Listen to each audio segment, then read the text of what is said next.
And the first serve percentages in the first set, Seles rather poor at 49, and Davenport 68. Much better, as you'd expect for someone who won it. Seles improving, though, and Davenport falling so far in the second set. Davenport's second service game, this.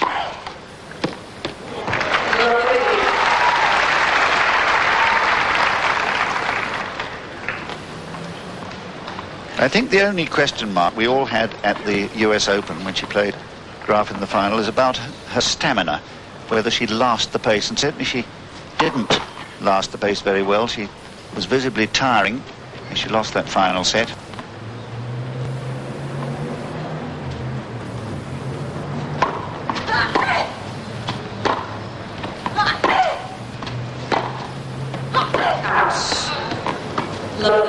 Overruled by the chair umpire, Donna Butler.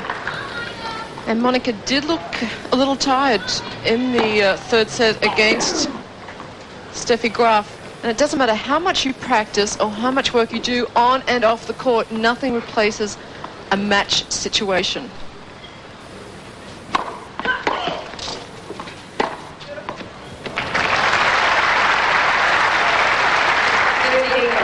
There is nothing like the nervous tension that you feel out on the court, and especially in the final of a Grand Slam event.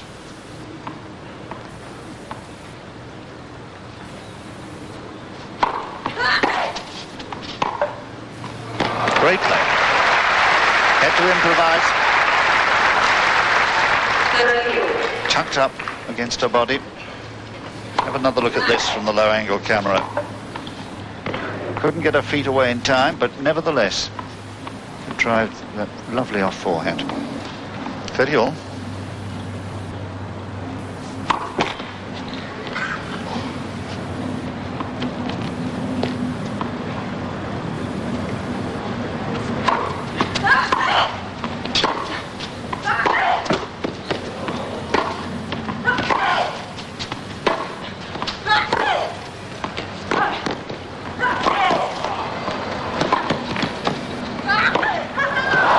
She's missed.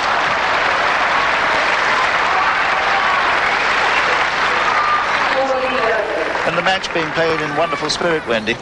Yes, they're both great sports out on the court. And these days when Monica plays, you see her smiling quite a bit, even when she misses a shot.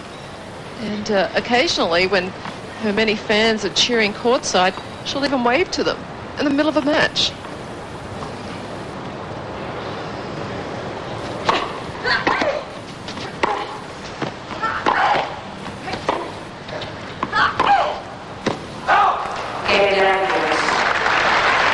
Davenport does more than Steffi Graf was able to do in the second set of the US Open final. Well, the Australian Open promises to be one of the best ever this year. There have been improvements to the stadium and a tremendous field ready to play. And there have also been some innovations off the court, as Mark Doran found out in Melbourne. Surfing the net has taken on a whole new meaning here at Flinders Park this year, with IBM introducing an internet system allowing tennis fans right around the world to gain access to up-to-the-minute scores. Tom Burke is the man behind the idea. Tom, there's more than scores, there's pitches. Absolutely, Mark. I think this will give you an idea of how exciting this system is going to be. We're using a photograph that was taken during the U.S. Open and fed to a worldwide audience. Thanks to the Channel 7 news cam, we'll be producing live photographs from the Ford Australian Open every 30 seconds and letting people worldwide to see how exciting this tournament really is. And is there more to this? Will it grow? This is growing by leaps and bounds every year. I hope that next year we'll have something even more exciting for you. Oh, that's great. Sounds like I'll be obsolete in a year's time. Thanks very much.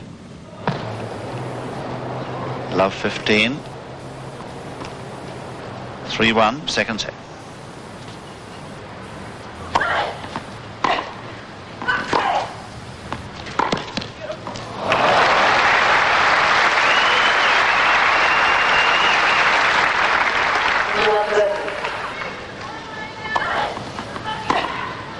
And if you give somebody an angle, they can come up with an even better one. And Monica that time saying beautiful, complimenting her opponent.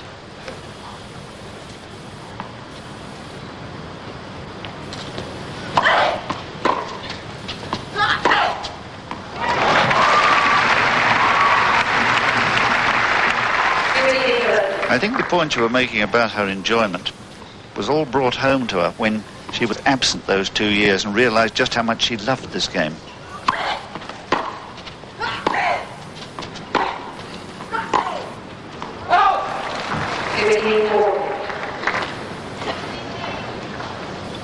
Well, the tennis court is where a tennis player really feels the most confident, the most comfortable, and that was taken away from Monica Seles.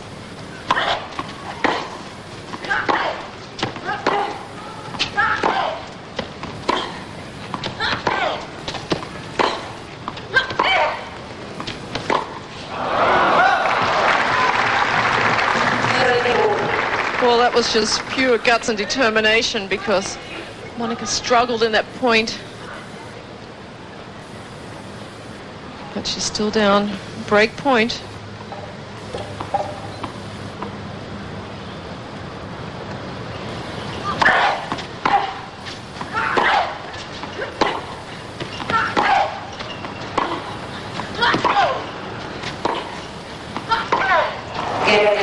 So here is a break back, and the resurgent Davenport is only 2-3 behind. A memorable occasion. The first appearance in Sydney of Monica Seles, and a great performance from last year's beaten finalist, Lindsay Davenport. Sabatini was too good for her last year, but she seems to have learnt an awful lot of lessons, as she will have done in watching Seles yesterday against Schultz-McCarthy.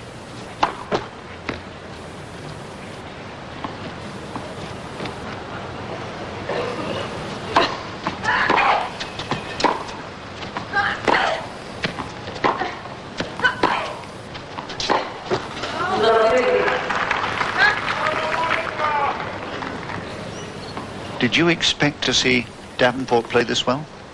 No, not this well, because in her other matches she's lost her concentration, and she said herself she wasn't happy because she made too many unforced errors.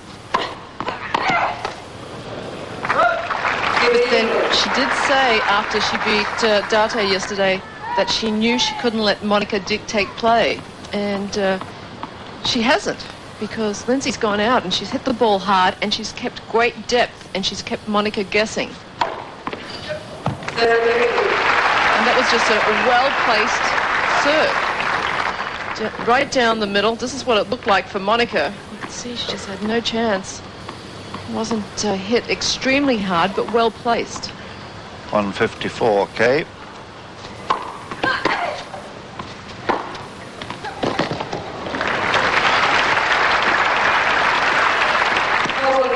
This is just tremendous tennis from Davenport. It really is.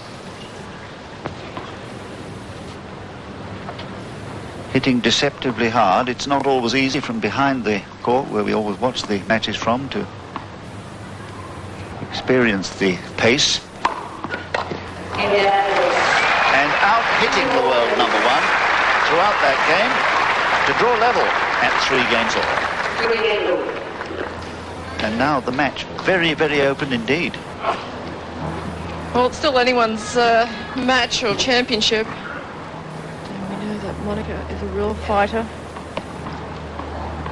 Lindsay Davenport, if she is going to win this match, will have to earn every point. Monica Seles serving, new balls. And I think that Monica would love is to have an easy service game here. Make Lindsay Davenport serve almost immediately and put the pressure on her.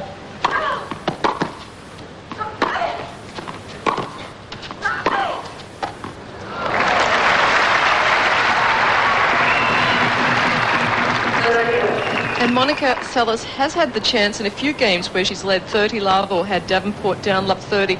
Needs to get this point.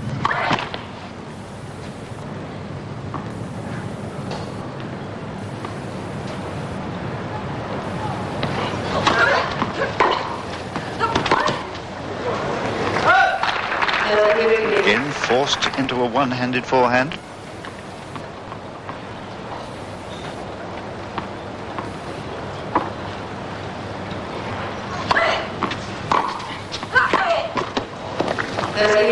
And forced into error. Well, the returns are being hit very hard by Davenport. And she's mixing it up a lot.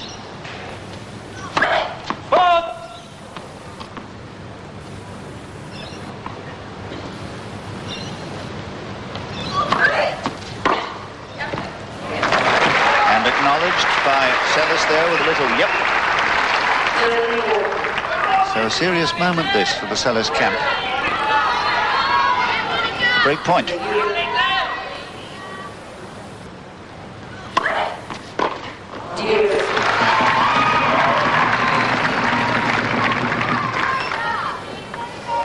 And I would say Lindsay Davenport might get tired of hearing those drums being hit.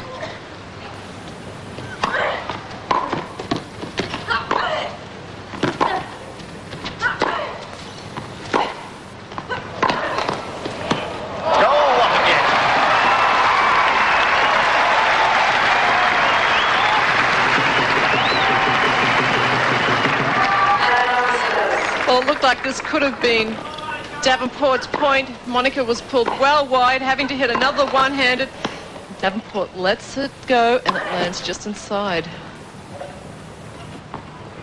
Monica with a chance to go up 4-3.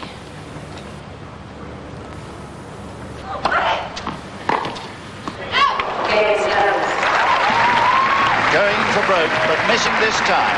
Seles ahead once more, 4-3. Second set. Towel is to maintain a little bit of privacy for Monica Seles, who appears to have injured her right leg high up, and Joni Eschenmacher is treating her now, the trainer. And what a pity this would be if, on the eve of the Fall Australian Open and in this first final she's been in Sydney, on her first visit, it would end in a default. Well, actually, in all the Grand Slams that Monica has played, she doesn't normally play in a tournament the week immediately before a Grand Slam. Likes to play before that and then rest the week before and prepare for a Grand Slam event. But because she hasn't played since the US Open, she needed match play, and that's why she played here in Sydney, to prepare for the Ford Australian Open. And of course, a player with a new injury, and this appears to be a new one, it's not the knee that once troubled her or the ankle, is allowed an injury break of 3 minutes, and Dad will be a little bit worried about this. I asked Monica yesterday whether there was any sign of a problem with the knee. She said no, it had been just fine, and she waited, she said, until she knew it was absolutely right before deciding on a comeback. Well, she's a professional, and that's exactly what you should do. And that's the thing that happens when you've had a long layoff. You can work as hard as you like off the court, but it's when you get into a match situation, you do certain things in a match that you don't normally do in practice, and it's the nervous tension also, and you come up with a few injuries.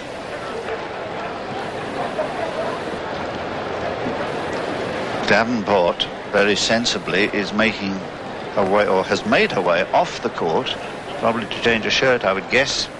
Very hot down here today, and to seek a little shade from the relentless sun. Well, we did notice that Monica didn't chase a couple of balls, and though you couldn't see that she limped or anything like that, but maybe it's just a mild strain, and she definitely wants to take precautions right before the Ford Australian Open. And there's not too much her father can do at the moment. Except worry, like all fathers do. But he's such a nice gentleman. He's a very good influence on the whole game, I think. Smiling always, as you say. And a lot of the tennis functions, he'll be out there dancing with everyone, the players, the officials. Really gets into the spirit of things. So the 3 minutes will be nearing its end, and there's been no sign of the return of Davenport. And I'm sure she's aware of the situation. Well, she's in the locker room, and they have a television in there, and she'll know what the situation is. Time has been called. Yes, so there you are. Shirt change, break. Well, it actually helps Monica have a little bit more time in which to prepare, and you can see that the trainer has strapped the upper thigh, whether it's upper thigh or groin muscle, and Monica just doing a little bit more stretching. And Lindsay has changed not only her shirt but also her skirt, and of course she was escorted to the locker room by a tournament official just to make sure that the player doesn't get any coaching while she's off the court. So there we are, all ready to resume. Drama here on centre court at White City.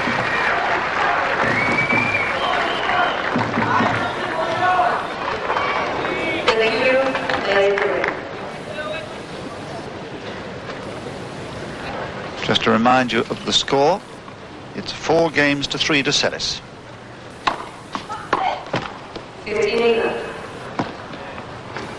In the second set, having lost the first, 6-4.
Return of serve that produced the opportunity for the winner. Here it is, so deep that a forced half volley just drops in mid-court.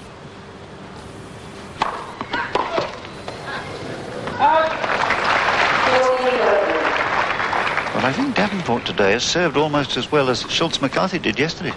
Exactly. Monica's probably hoping to play against someone at the Australian Open who doesn't have a big serve. Well, she can't play Davenport until the final because they're in opposite halves. And she actually doesn't know who she plays at the moment because she plays a qualifier.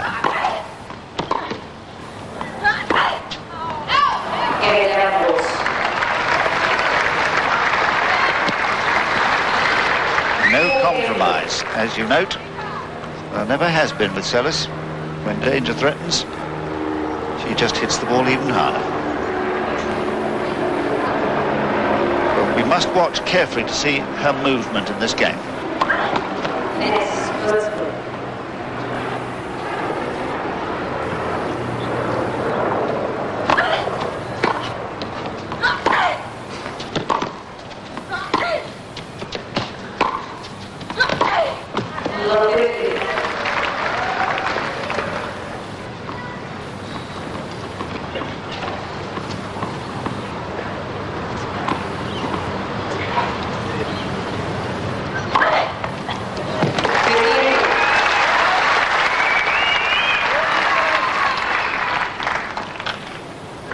Seles used this particular serve in her match against Steffi Graf at the Ford Australian Open, the last time she won it.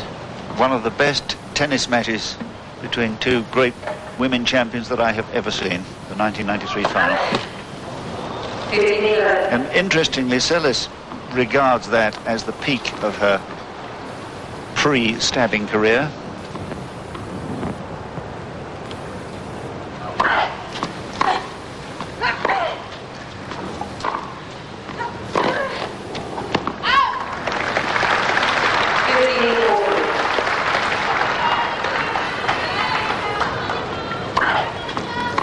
Perhaps we'll see if there's any difference with the way Monica's moving around the court. Doesn't appear to be at the moment.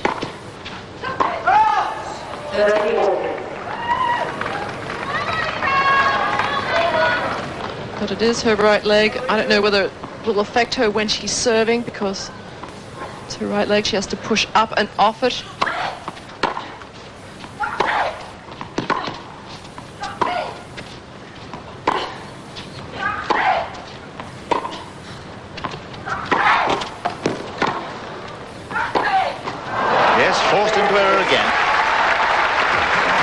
little bit unlucky perhaps, but she's 4-5 down.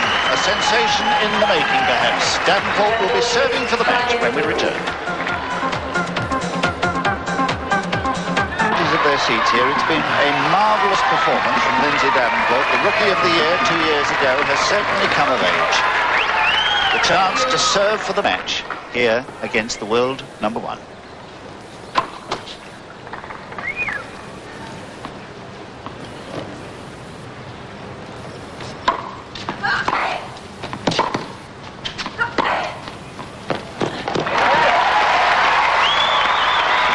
Monica's going to continue going for everything, but the thing that Lindsay has to do is play the game that got her to the stage, do it 1 point at a time, and concentrate on each point. Don't think about the score.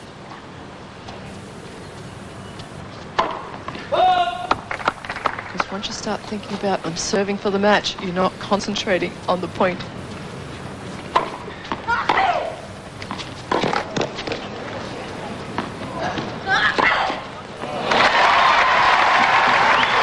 Seles holding back, waiting for Davenport to commit herself.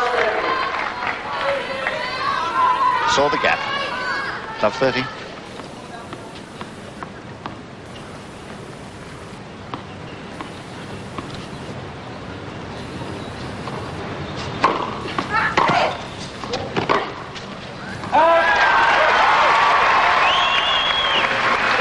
I'm getting goosebumps watching this match.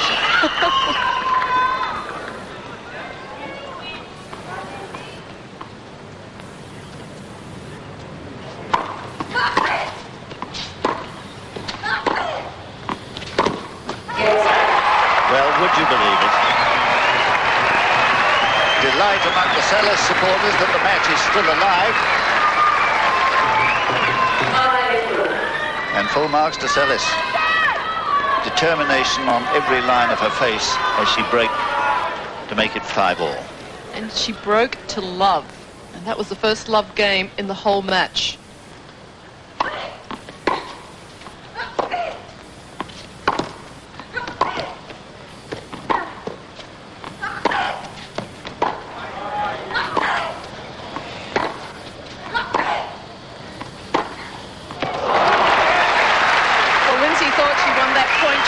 Just inspecting the baseline. She thought the ball was beyond the baseline in the middle of that rally. And after that bad call, she actually hit the ball harder.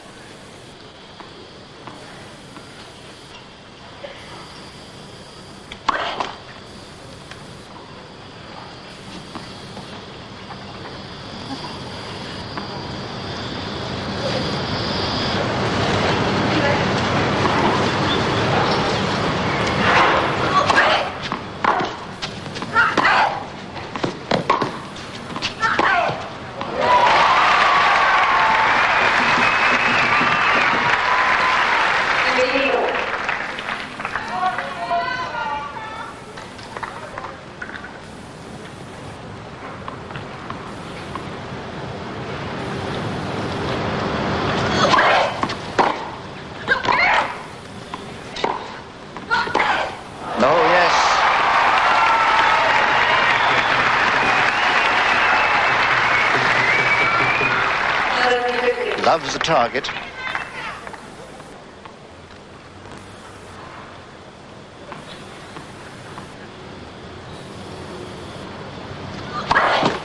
Out.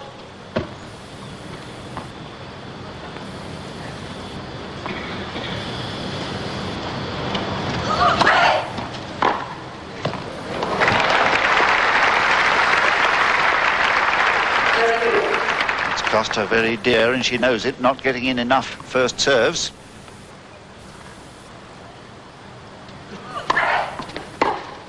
And what a difference.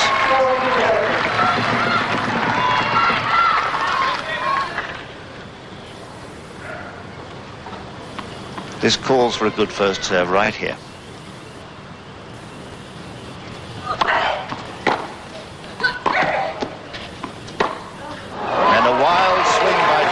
Gives away the initiative. Seles is ahead again. 6-5, second set.